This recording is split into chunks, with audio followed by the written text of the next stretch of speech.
right, we got transition. We have a question that got we have a question from a viewer slash follower. So we're gonna answer it as one of our segments. And this comes from user KAUGHIEPHREKE.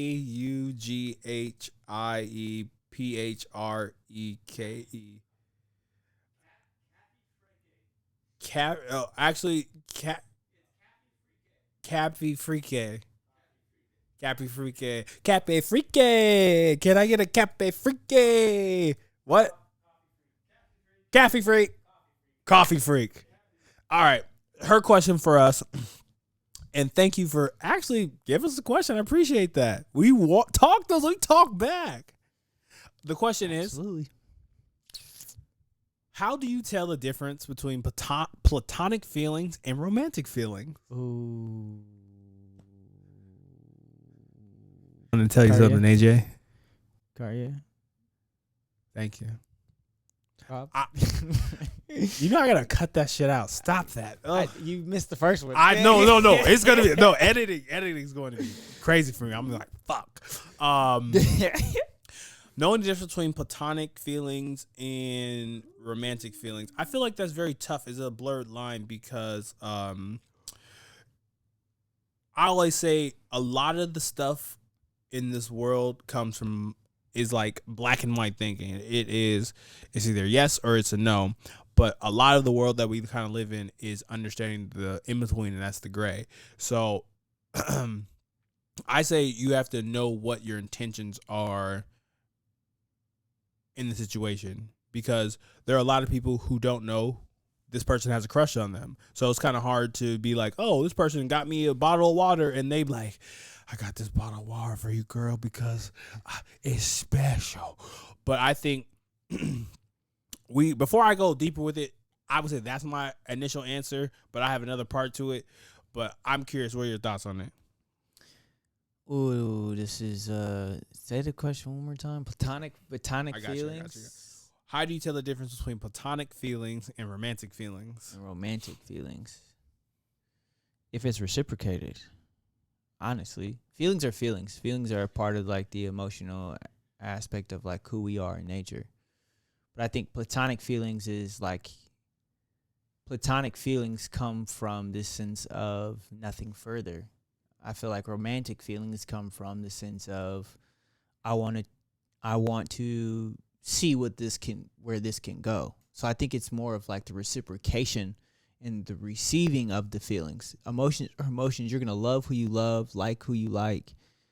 And regardless if they reciprocate that or not, is really, for me, is where the difference is and how that reciprocation process happens.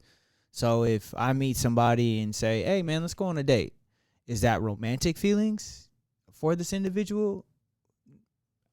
Maybe, and she's like, man, I love the date, let's go on another one. Okay, maybe it leads to romantic ones. Or it could just be, let's go on a date. All right, cool. Boom, we going to dinner. Oh, you cool. You hella cool.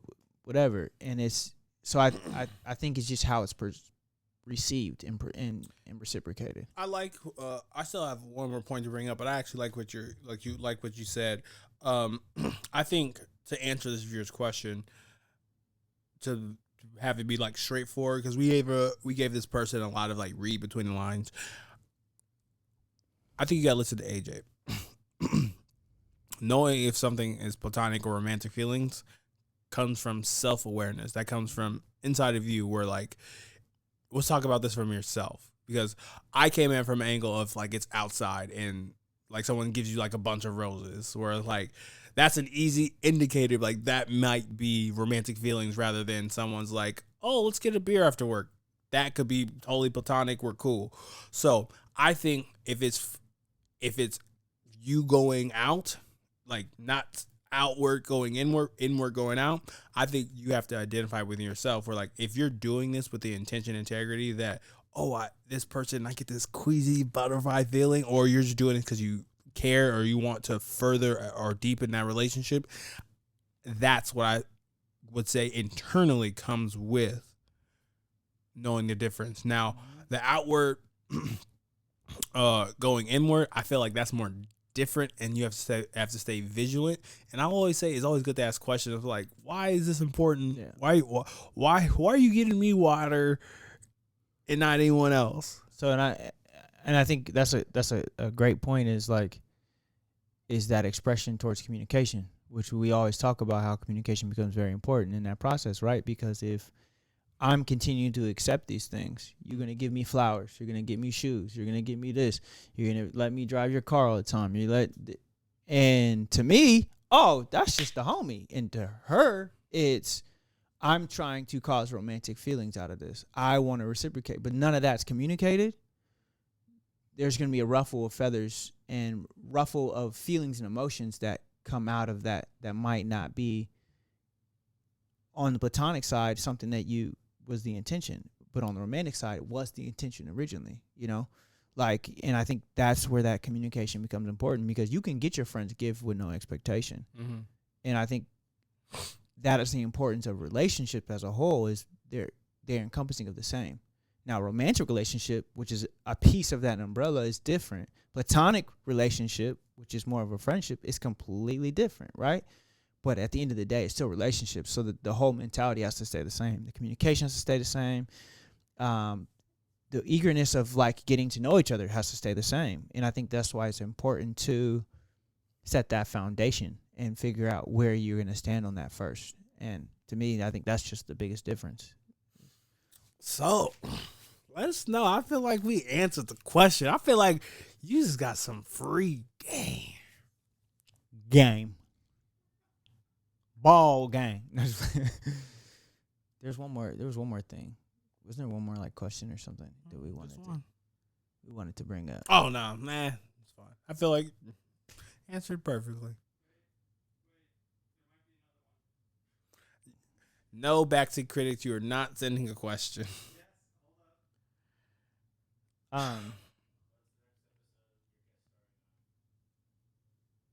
So I have a question. We have a really quick question we're gonna answer from the backseat critics, even though I've already gave them a shout out, which you should listen to.